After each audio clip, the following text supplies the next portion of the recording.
Question दिया है let f x is equal to maximum of this, then find the integral value of -6 to 0 f x d x.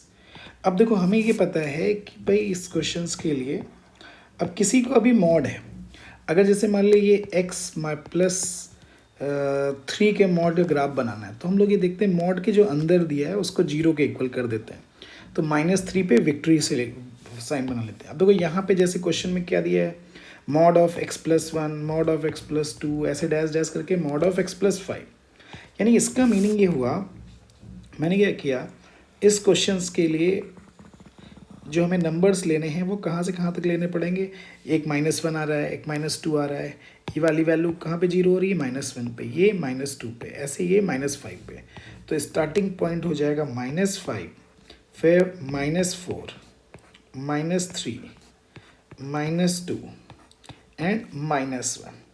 अब हमें इन सब पे graph अगर plot करेंगे तो इनका जो ग्राफ आएगा तो इस साइड दिस और ये इधर आ गया, ठीक है।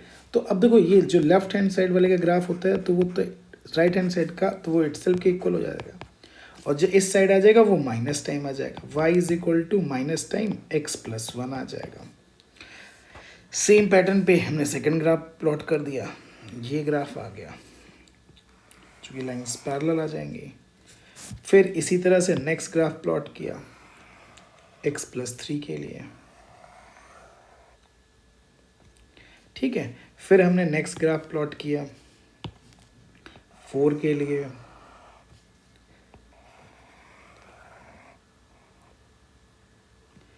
फिर हमने नेक्स्ट ग्राफ प्लॉट किया 5 के लिए।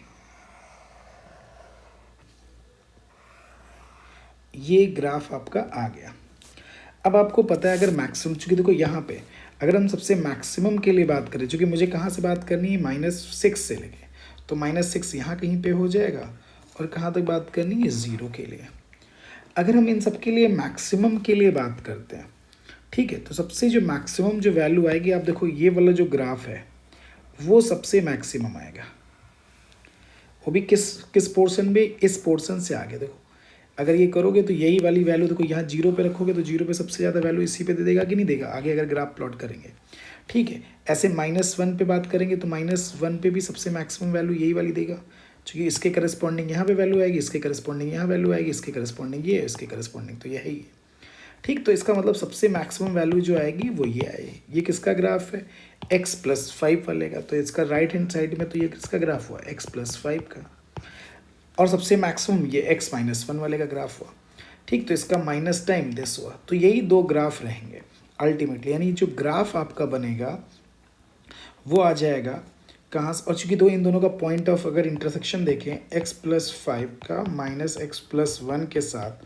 तो ये आ जाएगा 2x is equal to -6, x की वैल्यू आ जाएगी -3, तो -3 पे दोनों इंटरसेक्ट कर रहे हैं, ठीक। तो ये जो ग्राफ आएगा x+5 यानी कि ऐसे, ठीक, -3 से ग्रेटर के लिए, और ये इधर ऐसे आ जाएगा, तो इधर वाला जो ग्राफ आएगा वो किसका ग्राफ आ जाएगा, x+5 का आगे के लिए, और इधर आ जाएगा y is equal to -x+1।